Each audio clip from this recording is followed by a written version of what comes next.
What's up, guys? We are back with a full slate of MLB action here on Monday, May 26th. We're going to give out plays on every MLB game on the slate and our Western Conference Finals game between the Thunder and the Timberwolves. I'll give you my dog of the day and pick out my massive lock, my pick that regardless of price, I think has the highest chance of cashing today. Slam that like button and subscribe to the channel if you want to keep seeing these videos every single day, and let us know what you're thinking in the comments. I personally answer every comment every single day. Check the pinned comment throughout the day to see our favorite picks, and it pays to check back a couple of times per day to see if there are any changes with injury news coming out and starters being confirmed. Sunday is looking like a bit of a typical Sunday. Got off to a weird start there with the Red Sox at minus 135. Somehow we managed to be on the wrong side of a very, very good start there from Dean Kremer, someone who almost never has good starts.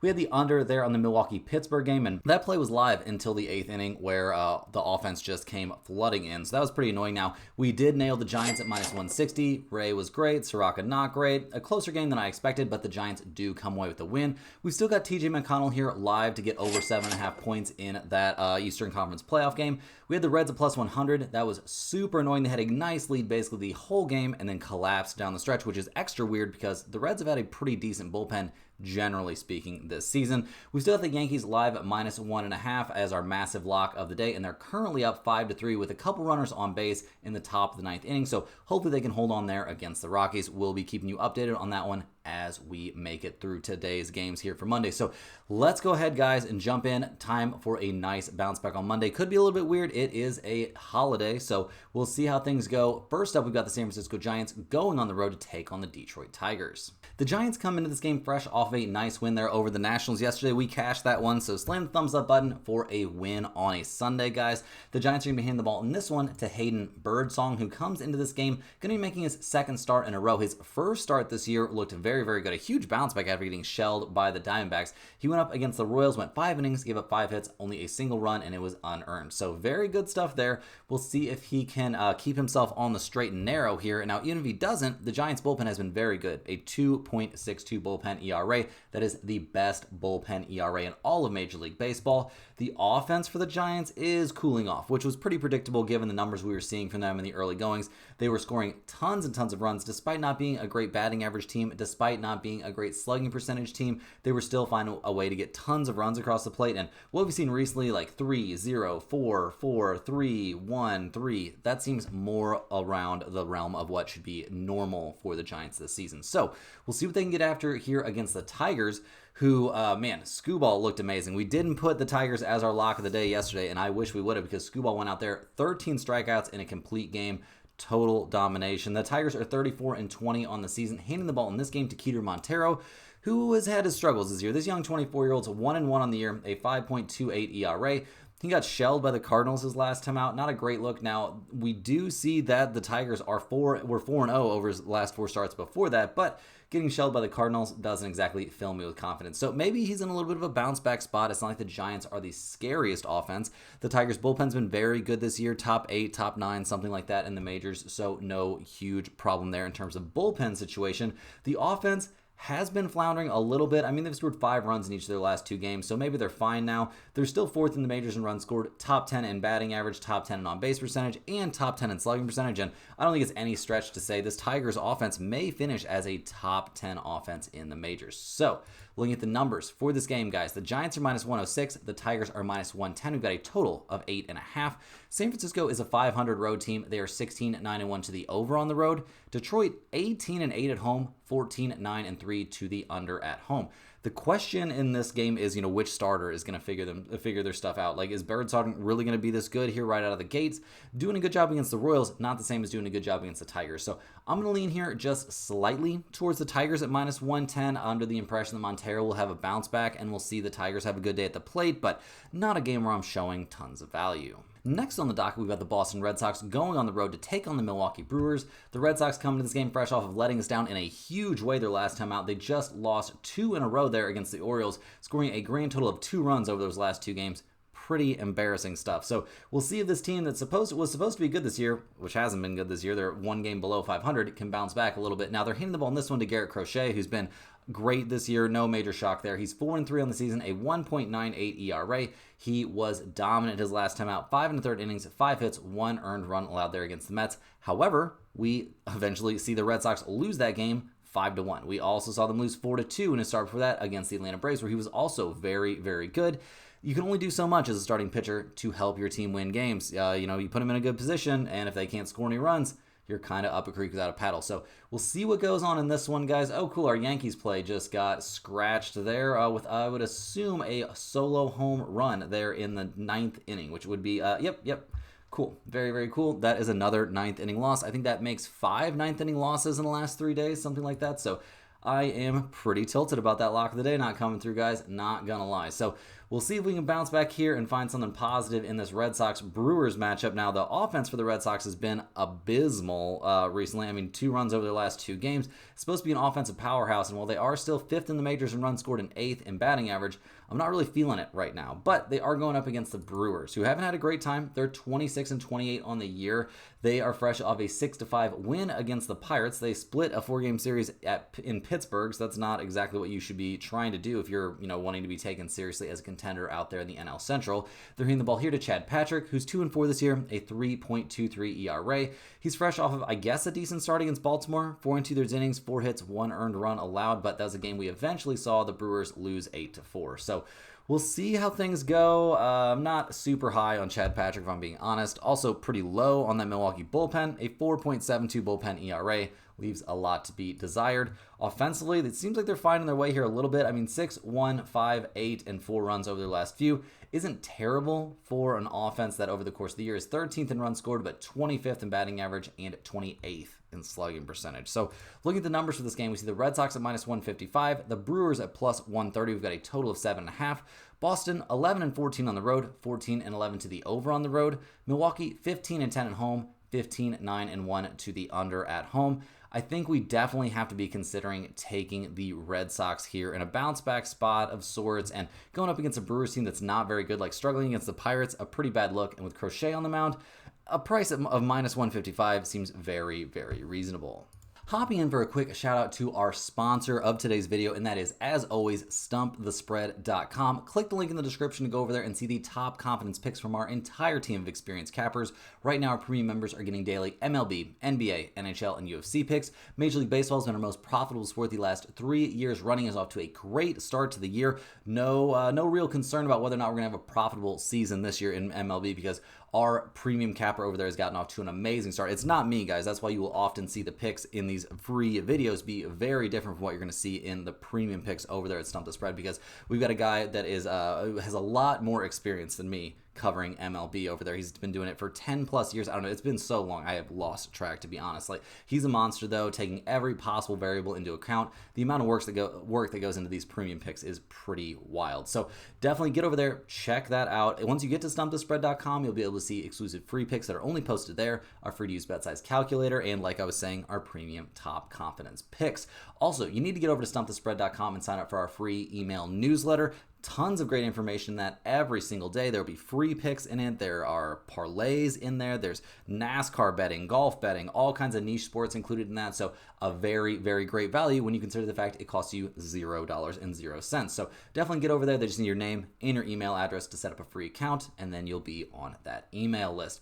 Also, guys, if you're a huge fan of what we're doing here every single day, sign up for a channel membership by clicking the little join button right below the video. Channel members are eligible for our members-only giveaways. We'll be giving away 2 pieces of Stump the Spread merch in June, so coming up very, very soon. In the first week of June, we'll do a giveaway, and probably in the probably in the third week of June, we'll do the other giveaway for June. So the more members we get, the more giveaways we're going to do. It'd be great to get up to 100 members. We can start doing 3 giveaways then. That would be crazy, crazy stuff. So let's go ahead, guys. We've taken care of all the housekeeping. Let's jump back into these games. We've got a pretty decent Monday holiday weekend slate. The next game we've got on the docket, we've got the Colorado Rockies going on the road here to take on the Chicago Cubs. The Rockies are actually still playing in their current game. They're 9-43 on the year, but they're giving the Yankees fits. They've now got runners on first and second with 1 out. They're down by only 1 run after that solo home run that sunk our lock of the day. So I guess right now it's technically not sunk. We just need the Rockies to tie things up. We need to go into extra innings, and then we need the Yankees to hit a 2-run home run to win. Weird things have happened. Maybe we'll get super, super lucky. But the Rockies are going to hand the ball in this game to Carson Palmquist. This young 24-year-old not exactly having a great time so far this year. He's made 2 starts and has gotten obliterated in both of them. Now, these starts were at Arizona and against Philadelphia. So 2 very elite offensive teams, but now the young guy's got to face the Chicago Cubs. Not an easy spot. So we'll see if he can do anything positive out there, but I'm not expecting miracles. I'm also not expecting miracles from the Rockies bullpen, which has not been very good, a 4.54 bullpen ERA. The offense has also been terrible. Now, they're hitting the ball today somehow against us. I guess we shouldn't be too shocked, but over the course of the year, they're last in batting average, last in on-base percentage, and 29th in runs scored. Not exactly looking like a very good offense. So we'll see what they can get done here against the Chicago Cubs, who, they very annoyingly came back and beat the Reds after the Reds were in great shape most of that game. They did win 2 out of 3 in that series, putting up tons of offense. They're hitting the ball in this one to Jameson Taillon, who's 3-3 on the year, a 4.13 ERA. He dominated the Marlins his last time out, 7 innings, 4 hits, only 1 earned run allowed. He hasn't necessarily had a dominant season, but he's put up some very good starts out there. He hasn't faced the Rockies yet this year, so we'll see what he looks like against them. But generally speaking, I'm expecting Taillon to be pretty good out there. The bullpen for the Cubs has been a problem, but it's getting better. A 4.04 bullpen ERA has them edging up towards MLB average, so that's a big step in the right direction for them. The offense is what carries this team, guys. They've scored 11, 4, 13, 2, 14, 7, and 6 runs over their last few games. Nico Horner, Suzuki, tons of dudes on this roster just hitting the cover off the ball. They're first in the majors in runs scored, second in batting average. They're top 5 in on-base percentage and slugging percentage. Like, this is an elite offensive team that is going to be looking to feast here off of a very young guy out on the mound and a pretty bad bullpen. So looking at the numbers, I'm not shocked to see the Rockies as huge underdogs. They're plus 260. The Cubs are minus 330. We've got a total of 8.5 in this game. The Colorado Rockies are 3-22 on the road. That's an MLB worst road mark. So that's a little bit embarrassing. They're also 17-8 to the under on the road, which is a little bit surprising. Now the Cubs, they're 15-8 at home. So a very good home team. 14-7-2 to the over at home, which is actually an MLB best to the over when playing at home. Guys, this is a spot we have to consider for our lock of the day. Now, if you take the Cubs at minus 1.5, you can get them at minus 152. That seems like a great price to me. That's showing over on FanDuel right now, so you might want to jump in on that one a little bit early because I could see that moving a little bit. You could also just take them straight up at minus 330 if you wanted to really lock in the win, but I think this is a good enough spot. We can definitely look at taking the Cubs here at minus 1.5.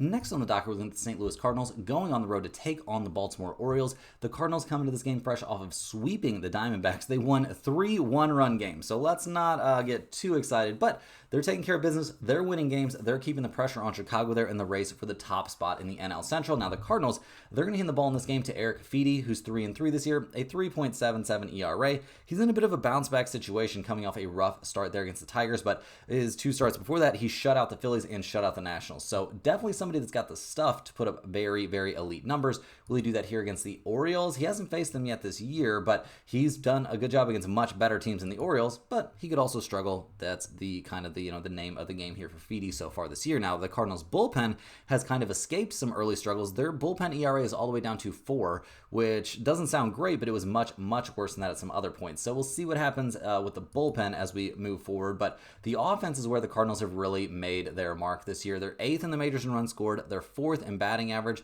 They are 6th in on-base percentage. We've seen all kinds of guys stepping up. Jordan Walker doing some very positive stuff. Mason Wynn, he's been a monster out there. They've scored 4, 6, 4, 1, 4, and 11 runs over their last few games. So pretty good. Not a lot to complain about there. Now, we'll see what they can get up to here against the Orioles, who are 18-34 on the year. They're coming off of winning 2 out of 4 there against the Red Sox, so I guess congratulations on that, but still not having a great season.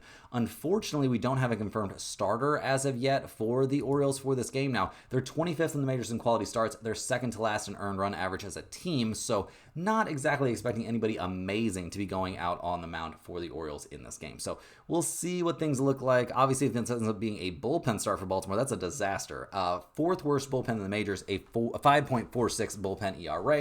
The offense, which is, what you would think would be carrying the Orioles, while they have scored 5, 2, and 5 runs over their last few games, they are 25th in the majors in runs scored, 19th in slugging percentage. Nobody hitting the ball particularly well here in the early goings. The fall off of this offense from what they looked like last year to what they look like this year has been pretty historically horrible. So looking at the numbers for this game, I'm a little bit shocked to see it currently posted as a coin flip. Both teams at minus 110. Now, obviously, these are early lines when they just came out, but you got to give them some credence here. They didn't put them out for no reason. There's a few lines out. Okay, we're seeing a little bit of movement. The Cardinals could be as bad as minus 112. The Orioles as bad or as good as minus 104, something like that, but still pretty close to a coin flip. Regardless, guys, we've got a total of 9.5 in this one. The Cardinals, not a great road team. 11-15 on the road, not a disaster. They're a slight over team away from Busch Stadium. Baltimore, 8-15 at home. 14-7-2 to the over at home. I'm not interested in the total in this game necessarily, but I will take the Cardinals at -110. I think this is a very reasonable spot. They're a very good team. The Orioles in a little bit of a letdown spot after beating the Red Sox, and they're not actually good. So I think this is a good spot for the Cardinals to get a pretty comfortable win. Next on the dock, we're looking at the Toronto Blue Jays going on the road here to take on the Texas Rangers. The Blue Jays come into this game fresh off of getting swept there by Tampa Bay. They lost 13-0. Yeah, 13-0. Pretty crazy stuff there in the last game of that series. Now, Toronto handing the ball here to Kevin Gausman, hoping he can get them back on track. He's 4-4, a 4.03 ERA. He's fresh off of probably his best start, one of his best starts of the season. I mean, he shut down the Padres over 7 innings, giving up 3 hits, no runs, and striking out 9. That was a huge bounce back after getting shelled by Tampa Bay. So we'll see what he looks like here against the Rangers. Obviously not the toughest team you can possibly face. I don't believe he has faced the Rangers. No, he has not faced the Rangers yet this season, so nothing to really get from that. Now, the Toronto bullpen this season has been a little bit better than I would have guessed, but a 3.71 bullpen ERA, not necessarily dominant stuff. The offense has disappeared. They scored 2 runs in that entire 3-game series there at Tampa Bay. That's embarrassing. Over the course of the year, they have not been good. 23rd in runs scored, 17th in on-base percentage. This is just not looking like a very dangerous offense. So we'll see what they can get up to here against these Texas Rangers, who come into this game 26-28 on the year. They just lost 2 out of 3 against the White Sox. Doesn't get much more embarrassing than that. They're going to hand the ball in this game to Jacob deGrom, who has been amazing this year. 4-1, a 2.33 ERA. He was very good in his last start. 7 innings, 3 hits, 2 earned runs against the Yankees. Now, you can't really give up 2 earned runs if you're pitching for the Rangers, because then your team's going to lose, and they sure did lose 4-3 in that game. So we'll see if deGrom has another dominant appearance in him. I mean, he's given up 5 earned runs over his last 5 starts, 4 of which have been wins for the offensively challenged Rangers. So I'm expecting him to be very good. I'm also expecting the bullpen to be pretty bad, a 4.17 bullpen ERA. Kind of embarrassing stuff there. The offense has been the biggest problem for this team, and it's not even particularly close, guys. They're 27th in the majors in runs scored, 25th in slugging percentage, second to last in the majors in on-base percentage. They just don't put up any runs. Even against the White Sox, it was a struggle for them to get on the board. So we'll see what they can do offensively here. Now, looking at the numbers, the Blue Jays are plus 135. The Rangers are minus 152. We've got a total of 7.5.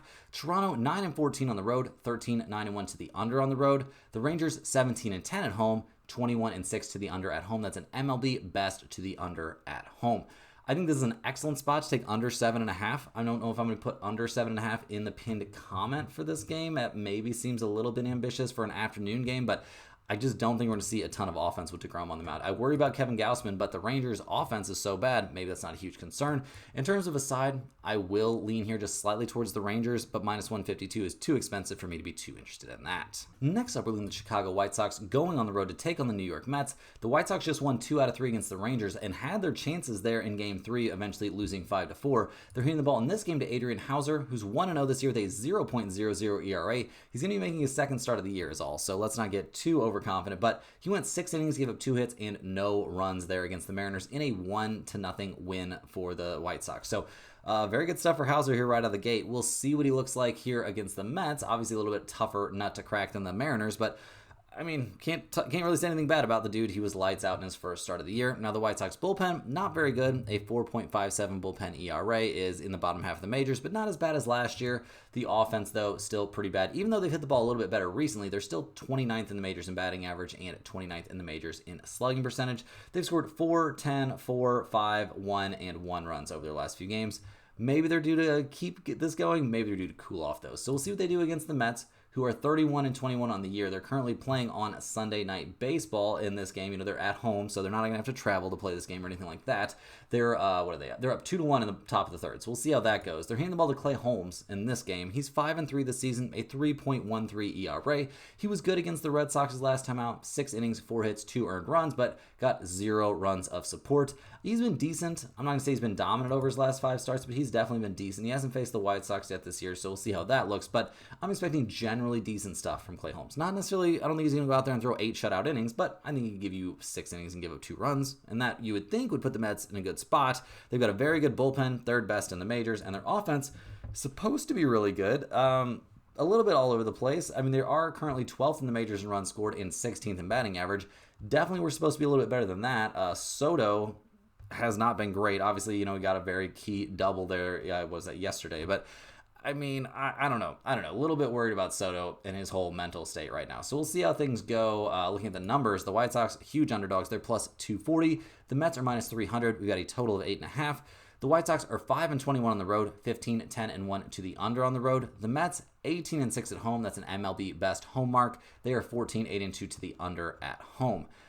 I could wrap my head around under 8.5 in this game, in theory at least. I also think there's some reason to look at the Mets here. Maybe not at minus 300, but maybe at 1.5, but minus 1.5. But with Adrian Hauser having been so good his last time out, you could even talk me into a look at the White Sox, depending on what goes on for the Mets here on Sunday Night Baseball. So this spot is kind of a wait-and-see spot or a stay-away spot for me at the moment, but make sure you're checking that pinned comment. Weirder things have happened. Next up, guys, we're looking at the Cincinnati Reds going on the road to take on the Kansas City Royals. The Reds come into this game fresh off of a very frustrating 11-8 loss there against the Cubs, where they had the lead for the vast majority of the game before blowing it late in the game. The bullpen not looking so hot.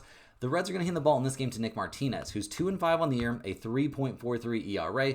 He's coming off another very good start. And honestly, 4 out of his last 5 starts have been dominant. He went 6 innings, gave up 4 hits, 1 earned run, and a 1-0 loss there against the Pirates his last time out. That's pretty embarrassing if you're a Reds fan, guys. That's pretty bad stuff. Now, we'll see what they can get done just in terms of the bullpen situation. It's not looking super hot for this game, and it hasn't looked super hot here recently, all the way up to a 4.11 bullpen ERA.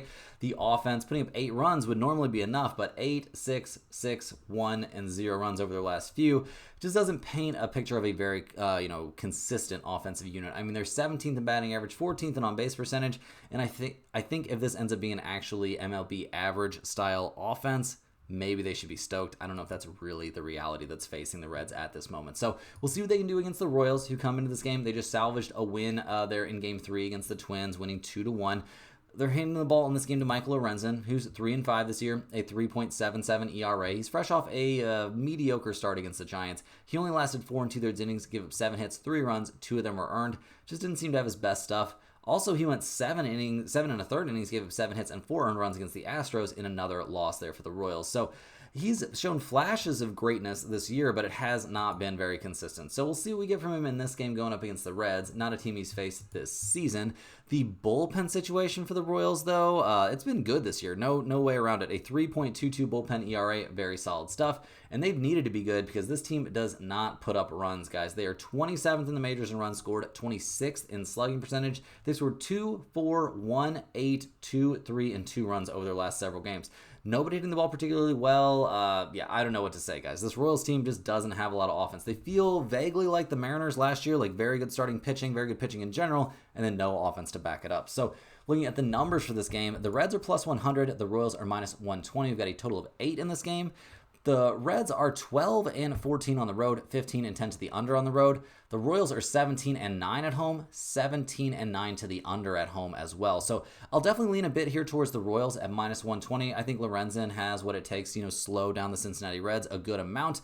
I also think under 8 is very live in this game. I wish it was 8.5, but I will still take under 8 in this spot. I don't think we're going to see a ton of offense here. The Royals are a huge under team. The Reds are a significant under team as well. Neither squad comes into this game hitting the ball particularly well, and both starters have been good, so go ahead and give me that under. Rolling right along here, guys, we're looking at the LA Dodgers going on the road to take on the Cleveland Guardians. The Dodgers come into this game 32-20 on the year. They're playing on Sunday Night Baseball right now. They're down 2-1 in the bottom of the 3rd inning, so obviously very early on. Lots of good news about Ohtani, throwing batting practice and all kinds of that stuff. Seems like he's progressing towards a return to the mound. Now, they're going to have Yoshinobu Yamamoto on the mound for this game, and he's been lights out this year. 5-3 on the season, a 1.86 ERA. He dominated the Arizona Diamondbacks his last time out. 7 innings, 1 hit, no runs allowed, walked 2, struck out 9, and a 4-3 extra inning win there for the Dodgers. So very, very good stuff from him. Expecting similar performance from him in this game. I don't believe he's faced the Cleveland Guardians this year. No, he has not, but not like they're the scariest offensive team. Now, the bullpen situation for the Dodgers is getting a little bit concerning. A 3.95 bullpen ERA, obviously not among the MLB leaders.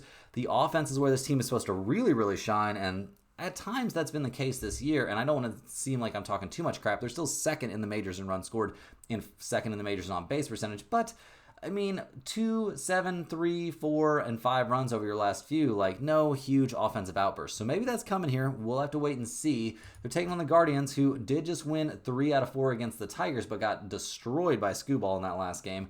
They're handing the ball here to Gavin Williams, who's 4-2 on the season, a 3.94 ERA. His last couple 4 starts maybe even have been very, very good, handling the Twins, the Brewers, the Phillies, and the Toronto Blue Jays. And we see that Cleveland is 3-1 in those games. So very good stuff from Gavin Williams. I don't think they're too upset with what they're getting from their 25-year-old starter.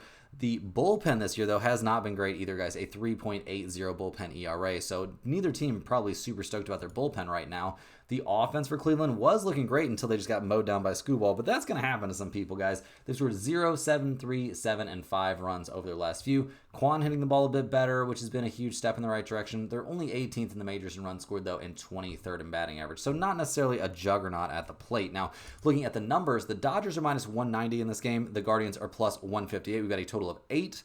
The Dodgers are 11-12 on the road, 12-11 to the under on the road. Cleveland 14-8 at home, 13-8-1 to the under at home.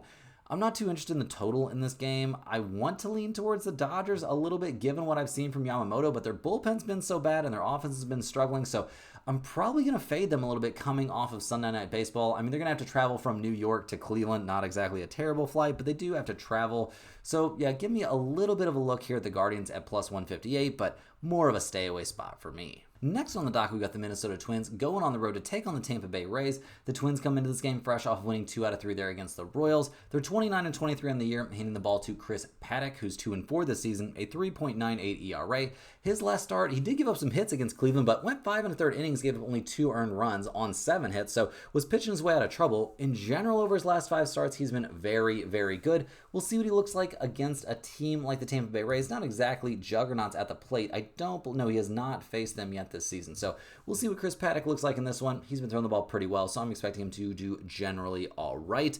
The bullpen for the Twins has been very good. Since a little bit of a rocky start, they're all the way down to a 3.00 bullpen ERA. That is 4th best in the majors.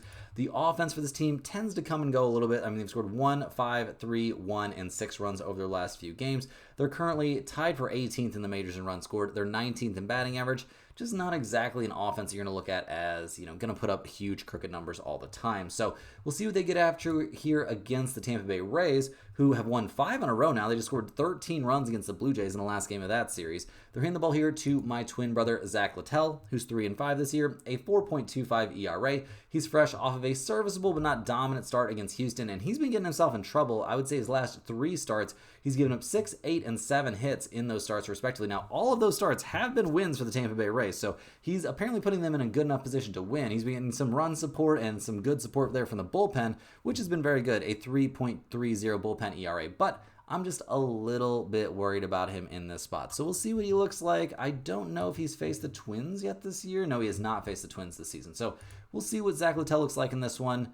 I'm a little bit worried for my twin brother out there, though. We'll see. Now, the Rays' offense has always been something to worry about. Obviously, coming off a 13-run game looks great, but over the course of the year, they're 24th in runs scored. They're 23rd in on-base percentage. They've scored 13, 3, 3, 8, 3, 3, and 1 runs over their last few games. This has not been a dominant offensive team, so I'm a little bit nervous about what they're going to get up to here against Chris Paddock. Looking at the numbers here, the Twins are plus 102. The Rays are minus 120. We've got a total of 9 out there. Minnesota's 11-15 on the road, 15, 9, and 2 to the under on the road. Tampa Bay 15 and 18 at home, 19, 12, and 2 to the under at home. We definitely have to look at the under 9 in this game very, very seriously. I don't think we're going to see a ton of offense from these two teams. Tampa Bay is obviously in a huge letdown spot at the plate after scoring 13 yesterday. Chris Paddock's also very good. Zach Littell has been pitching in mostly low-scoring games. I mean, 5, 11, 7, 5, and 6 runs, total in his last 5 starts. So I think this is a very good spot to back under 9. In terms of a side, I'm going to lean just slightly towards the Twins in this one, but the under is my main play here. Next on the dock, we've got the Pittsburgh Pirates going on the road to take on the Arizona Diamondbacks. The Pirates come into this game fresh off a loss against the Brewers, but they did win 2 out of 4 in that series. 19 and 35 on the year, though, kind of depressing stuff. They're handing the ball to Andrew Heaney in this game, who's 3-3 on the season, a 2.91 ERA. His last time out was very good, and honestly, his last 3 starts have been excellent. Starts against Cincinnati, Philadelphia, and Atlanta. The Pirates are only 1-2 in those starts, but still, he's putting his team in a good position. The bullpen for the Pirates is not putting anyone in a good position, though. A 4.59 bullpen ERA leaves a lot to be desired. The offense has also not been very good. Maybe a little bit better here recently, but, I mean, last in the majors in runs scored, third to last in batting average, batting .222 as a team, and last in the majors in slugging percentage. So not exactly the kind of offense you're going to be super scared to see coming. So we'll look at what they can do against the Diamondbacks, who are slumping. They've lost 5 straight. They just got swept by the Cardinals, losing 3 straight one-run games. They're going to hand the ball here to Ryan Nelson, hoping he can turn things around for them. He's going to be making, I guess, his second start of the season. His last time on the mound as a starter, he was very good. 5 innings pitched, 3 hits, 1 earned run allowed, 2 strikeouts, 1 walk against the Dodgers. And again, we eventually saw the Diamondbacks lose 4-3 in 10 innings. So, I mean, he looked good out there as a starter. We'll see if he can back it up. He's faced some very tough teams over his last few games, a lot tougher than the Pittsburgh Pirates. So we'll see what he gets up to in this game. I'm expecting good stuff, though. The Diamondbacks bullpen has not been good. A 5.24 bullpen ERA is a huge yikes, but maybe they won't be quite as bad here against a team as bad at the plate as these Pirates. The offense for the Diamondbacks has kind of deserted them. I mean, 3, 5, 3, 1, and 3 runs over their last few is not what we've come to expect from an offense that is 6th in the majors in runs scored and 7th in the majors in batting average. I mean, we've seen Perdomo hit the ball well. Corbin Carroll's hit the ball here well out of the gates, but this team just not looking as good as they looked at the plate most of this season over their last, 5 or so games. So looking at the numbers here, the Pirates are plus 150. The Diamondbacks are minus 180. We've got a total of 9. The Pirates are 6-19 on the road, 16-7-2 to the under on the road. That's actually an MLB best to the under when playing away from home. Arizona's a 500 team at home. They are 14-9-3 to the under at home. I don't hate under 9 in this game. Feels a little bit sketchy to take it under in a Diamondbacks game, but Heaney's been throwing the ball really well. Ryan Nelson is, going to be pitching against the Pirates and threw the ball well his last time out. So I think under is live in this game. In terms of a side, I do think we see a bounce back here from the Diamondbacks and they find a way to get the win, but I don't like it quite enough to take them at minus 180 or minus 1.5. So I would have to say the under is my main play on this one as well. Next up, guys, we think the Miami Marlins going on the road to take on the San Diego Padres. The Marlins come into this game 21-30 on the year. They just won 2 out of 3 against the Angels. They're handing the ball here to Ryan Weathers, who's at 1-0 this season, a 1.80 ERA. He's only making his 3rd start of the year. His first 2 were against the Cubs, and both went really, really well. I mean, 5 innings in each start, 1 run allowed in each start. 1 was a win, 1 was a loss, there for the Marlins. So we'll see, but neither one, nothing bad going on for Ryan Weathers here in the early goings. That is for sure. The bullpen for Miami, pretty bad. A 4.91 bullpen ERA is 6th worst in the majors. The offense kind of came alive there a little bit against the Angels, 3, 6, and 4 runs respectively there. They're only 22nd in the majors in runs scored, though, and 12th in the majors in batting average. So maybe there's room for some positive progression here for this unit. Now, we've seen Stowers be very good in the early goings, that's for sure. Now, going up against the Padres here, they have not had the best time recently. Now, they managed to win 2 out of 3 against Atlanta, so maybe that qualifies as them turning things around, but they have not been a fun team to wager on here recently. That's why they found themselves on the banned list. Now, is this the spot they come off the banned list?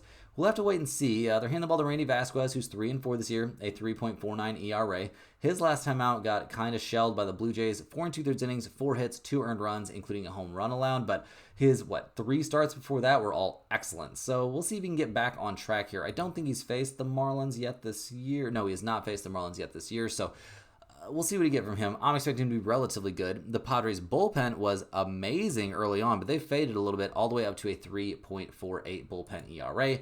The offense coming up with 5 runs there in Game 3. Maybe they're headed in the right direction. They were looking like one of the best offenses in the majors, but currently sit at 21st in the majors in runs scored, 10th in batting average, 17th in slugging percentage, but 21st in runs scored. So I would say looking at the numbers for this game, unfortunately, there are no numbers out at time of recording, so keep an eye on that pinned comment to see if this one ends up in there. The Marlins are 7-15 on the road, 14-8 to the over on the road. San Diego is 16-8 at home, 15-8-1 to the under at home. So we'll have to wait and see on this one, guys. Unfortunately, no numbers out yet. In our last MLB game, before we hop over and look at our Western Conference playoff game, we've got the New York Yankees going on the road to take on the Los Angeles Angels. Everybody boo the Yankees if you had them yesterday as our lock of the day, because that was really annoying for them to give up a solo home run in the 9th inning to mess up our lock of the day. We needed to win minus 1.5. They couldn't get it done. They're hitting the ball in this game to Ryan Yarbrough, who comes into this one going to be making his 4th straight start, and his first 3 have looked very good. Now, starts against Tampa Bay, the Athletics, and the Rangers. Not exactly going up against Murderer's Row there, but Now he's going up against the Angels, and he's been very, very good here in the early returns. This is not some, rookie guy. This is a 33-year-old veteran out there, so I'm expecting very good stuff from him. I'm always going to be expecting pretty decent stuff from that Yankees bullpen, although they did burn us yesterday, but a 3.28 bullpen ERA, certainly not a disaster. Offensively, only coming up with 5 runs there in that weird rain-delayed game. I guess I can't give him too much crap for that because it was an unusual situation, I guess, but I would have definitely thought they'd come up with more than 5. So we'll see if they can crush it against the Angels, who are, not exactly a juggernaut, but the Yankees have been one of the best couple offensive teams in the majors. So going up against the Angels here, who lost 2 in a row against the Marlins, they're handing the ball to Jack Kohanowitz, who's 3-5 this year, a 5.03 ERA. He got knocked around pretty aggressively by the Athletics in his last start. He had a nice little start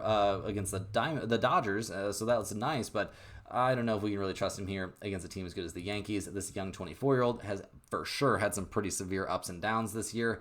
The bullpen for the Angels has been abysmal. Last in the majors, a 6.45 bullpen ERA is a disaster, and the offense has scored a grand total of 2 runs over their last 2 games, kind of returning to normal after, quite a little streak there where they won, was it like 6 in a row, 7 in a row, something like that? But this is not going to be a good offensive team, guys. They're 16th in the majors in runs scored, but 26th in batting average, 28th in on-base percentage. They're going to have some problems. So looking at the numbers, we see the Yankees at minus 160, the Angels at plus 135. We've got a total of 9.5 in this game. The Yankees are 13-11 on the road, 11-2 to the over-under on the road. The Angels are 10-11 at home, 11-9-1 to the over at home. We've got the Yankees traveling from Colorado to Los Angeles. That's not a crazy flight at all. We've got the Angels. They're just like waiting. So, yeah, I'm going to take the Yankees here at minus 160. I'm not too worried about any sort of travel situation. I think Yarbrough has been very good on the mound. I like the Yankees bullpen in the spot, and I definitely think their offense is going to have a field day out there with Jack Kohanowitz. So the Yankees at minus 160, a very good chance to make the pinned comment. Now, guys, changing gears, we're going to head over to the NBA to look at our Western Conference Finals game between the Oklahoma City Thunder and the Minnesota Timberwolves. As predicted, guys, the Timberwolves came out and got a convincing win there in Game 3. Getting back home was just the medicine they needed. They won 143-101. Dominant stuff. Anthony Edwards looked like a monster out there. The Timberwolves have to be thrilled. Now, the Thunder, they come into this game fully healthy, so that's good. They're going to need much better performances from guys like SGA. He was terrible. 4 of 13 from the field. Only got 4 free throws in the game, something certainly worth noting. Nobody really stepped up in a crazy way off the bench. We saw Dylan Jones put up 10 points there in garbage time. He shot the lights out, but really just not a very good night out there for the Thunder. Hartenstein wasn't doing his thing. Jalen Williams wasn't amazing. He struggled shooting the ball a little bit. Chat didn't look good. All these dudes didn't play, very many minutes, so that's nice. At least they were able to get a little bit of rest, but a pretty embarrassing thing to go down 34-14 on the road in the playoffs. Now, maybe they were just taking it easy. Maybe they know they have this thing in the bag, but it is a tricky thing to start doing in the playoffs. Now, they're taking on the Timberwolves, who are still at home here. They come into this game fully healthy. We saw massive games from some unusual places. Now, Anthony Edwards going off for 30 points. That makes sense. Julius Randle going off for 24. That makes some sense as well. But we saw Naz Reid bounce back, put up 10 points. Leonard Miller put up 11. We saw 12 points from Nickeil Alexander-Walker, cashing our player prop in that one. And a big 15-point performance out there from Terrence Shannon Jr. He was also looking good defensively. We also saw the Timberwolves destroy the Thunder on the boards and shoot 50% from three-point range. So positives on top of positives there for the Timberwolves. Now, can they carry this over to Game 4 and even up this series? Well, looking at the numbers here, guys, the Timberwolves are still getting 3.5 points. We've got a total of 218.5. Minnesota's 7-5 against the spread in the playoffs. They are 51-44 to the over this season. The Thunder 6-4 against the spread in their last 10 playoff games. They are 52-43-2 to the over this year. I think over 218.5, very live in this game. Once again, I don't think we're going to see a team shoot 50% from 3 necessarily, but it's not out of the realm of possibility, and I think we'll see plenty of offense here. In terms of a side, I liked what I saw from the Timberwolves. I don't know if they're going to make it happen again, but I'll take them at plus 3.5. You could also talk me into taking them on the money line because I think they're going to find a way to turn this into a very real series. They're too good of a team. They've got too much talent on the roster to just roll over and play dead here against a Thunder team that depends an awful lot on getting to the free throw line and an awful lot on being able to defend at an incredibly physical level. So definitely go ahead and give me the Timberwolves here at plus 3.5. I've also got a couple player props that I like for this game. And first up, I like Julius Randle here over 18.5 points. Had a great night in Game 3. Being back home is clearly a huge deal for him. He's been, excellent in the playoffs overall this season. He did have one bad game, but I think we're going to see him, show out here again in a very, very important game for you. You don't want to go down 3-1 hardly anymore. You want to go down 3-0. So definitely like Julius Randle's over here on points, but even more than him, I like Nikhil Alexander Walker over 8.5 points. Clearly a huge piece for them off the bench. His 12 points in game 3 were helpful, and it isn't shocking at all to see his shooting numbers be even better at home than they are on the road. Role players tend to see, we tend to see that happen with role players pretty often, and if he's playing 18 to 20 minutes, getting 9 shots and 4 of them are threes, like for him to get to 9 points does not feel like a stretch to me whatsoever. That's all the games we have for today on Monday, guys. Hit that like button for good luck on all of your bets. Subscribe to the channel if you're new. Let me know in the comments any questions you have on today's slate. But most importantly, get over to stumpthespread.com, get on that free email list. I don't want you guys missing out on that free information every single day, straight from our best cappers covering all those niche sports and all of the, it's good information, and it's straight to your inbox for 100% $0. So definitely check that out, and I appreciate everybody watching these videos. We'll be back tomorrow, same time, same place, for more sports betting action.